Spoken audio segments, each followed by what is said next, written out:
আসসালামু আলাইকুম dear friends, তোমরা কেমন আছো? আশা করি সবাই ভালো আছো। কোরবানি গিয়েছে আজকে 10-11 দিন হয়ে গেছে। গোস্ত খেতে খেতে একেবারে মুখে মনে হয় যেন অরুচি ধরে গেছে।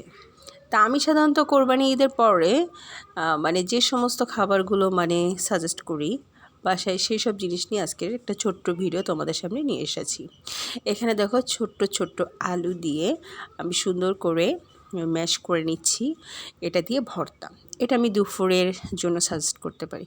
আসলে ভর্তা আমরা সবাই খুবই বেশি পছন্দ করি। আর যদি কোরবানি ঈদের পরে এরকম ভর্তা দিয়ে যদি গরম গরম ভাত দিয়ে খাওয়া হয় তাহলে তো মন্দই হয় না। আমি কোরবানি ঈদের পরে সাধারণত গোস্তটা যেহেতু 8-10 দিন একাধারে খাওয়া পড়ে, সেহেতু রুচিটা অনেকটাই কমে যায়। তখন একটু ভিন্ন স্বাদে ভিন্ন মাত্রায় কিছু খাবার হলে মন্দ হয় না। সেই সব খাবারের মধ্যে আমার কিন্তু এই ভর্তার আইটেমটা অনেক। আমি যে কোনো ধরনের ভর্তা খুবই পছন্দ করি এবং আমরা বাঙালিরা ভর্তা খুবই পছন্দ করি সবাই। তো এখানে হলো আমি আলুর ভর্তাটা করেছি। এবার কিছুক্ষণ ম্যাশ করার পরে এবার হাত দিয়ে একটু ভালো করে চেটকে নিলাম, আলুগুলো যেন একটু ভালো করে মিশে যায়। আমি কাঁচামরিচ দিয়ে ভর্তাটা বানাইছি, পেঁয়াজ রসুন দিয়ে খুব নর্মালভাবে সরষের তেল দিয়ে আমি কিন্তু ভর্তাটা তৈরি করেছি। আর আমি ঈদের পরে যখন যে খাবারগুলো সাজেস্ট করি সেগুলো খুবই কম মশলা দিয়ে এবং খুব নর্মালিভাবে রান্না করি। কারণ গোস্তটা যেহেতু গরুর গোস্তটা একটু অতিরিক্ত মশলা জাতীয় খাবার, সেজন্য এখানে এই আইটেমটা তোমার কচু, দুধমান কচু যেটাকে বলে আমাদের এখানে, এই কচুটা দিয়ে একটা তরকারি রান্না করেছি চিংড়ি মাছ ম্যাশ করে। এটাও আমি সাজেস্ট করি, এটাও আমি খুবই পছন্দ করি। এবার কাঁঠাল কষা। এটা পঞ্চগড় একটা রান্না, আমার বোনের কাছ থেকে, ছোট্ট একটা বোনের কাছ থেকে শিখেছি।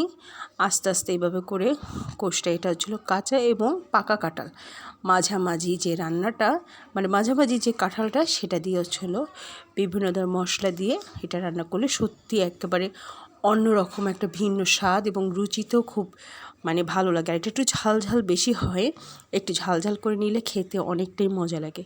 এটা কাঁঠাল কষা, এটা আমি দুপুরের জন্য সাজেস্ট করতে পারি। এখানে তোমার দেখো, এবার মাছের পর্ব যদি বলি, আমি হয়তো এর আগেও বলেছি আমি খুব ফিশ লাভার। তো এটা হলো একটা নদীর মাছ।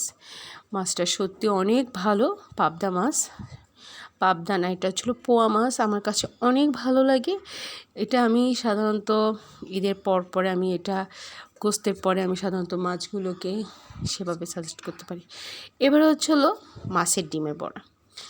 ডিম তো আমরা সবাই পছন্দ করি, সেটা যদি মাছের ডিম হয় সো মাছের ডিমটাও আমরা এভাবে করে সাজেস্ট করতে পারি। তা কোরবানি ঈদের পরে সাধারণত এইসব খাবারগুলো আমরা আমাদের খাবার টেবিলে অ্যাড করতে পারি এবং ভিন্ন স্বাদে ভিন্ন রুচিতে আমরা সেভাবে করে সবার মন জুগিয়ে খাবারগুলো শেষ করতে পারি। সবাইকে আসসালামু আলাইকুম।